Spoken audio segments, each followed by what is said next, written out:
Hello and welcome to the Minutes Within the Mist, where we dare the encounters of cryptids, ghosts, and other mysteries to bring them to you. Today, we face off with a terrifying and bizarre creature known as the Enfield Horror. It was April of 1973 in the small town of Enfield, a tiny community in southeastern Illinois. At about 9:30 in the evening, the McDaniels returned home to find their children, Henry Jr. and Lil, terrified. The children claimed that a thing had tried to break into the house through the door and then through a window-mounted air conditioner. It was then that they all heard a scratching sound at the front door. Assuming that it was some sort of stray animal, a skeptical Henry McDaniel Sr. cavalierly approached the door and yanked it open. When he opened it, he discovered a creature with 3 legs attached to its short body. There were 2 little short arms coming from the middle of its chest and 2 pink eyes as big as flashlights. The creature stood 4.5 to 5 feet tall and was grayish in color.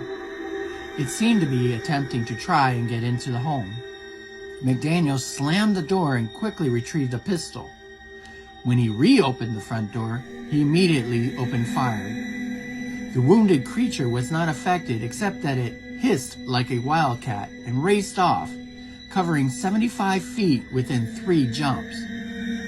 It disappeared into the brush along a railroad embankment near the house. McDaniel quickly called the police and the Illinois State Troopers, who responded to the call and found tracks, much like a dog, except that they had 6 toe pads.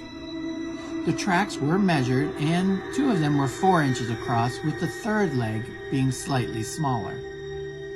Investigators then soon learned that a young boy, Greg Garrett, who lived just behind the McDaniels, had been playing in his yard about a half hour before when the same described creature had appeared and attacked him. Apparently, though, it just grabbed at his feet to tear the boy's tennis shoes to shreds. Greg had run into the house crying hysterically. This would not be the end of the encounters. Now, there have been suggestions that this was an escaped kangaroo, but its true origins still remain unknown. I hope you enjoyed these minutes with the Enfield Horror. Please let me know in the comments below what other cryptids, ghosts, and other mysteries you'd like to see me cover.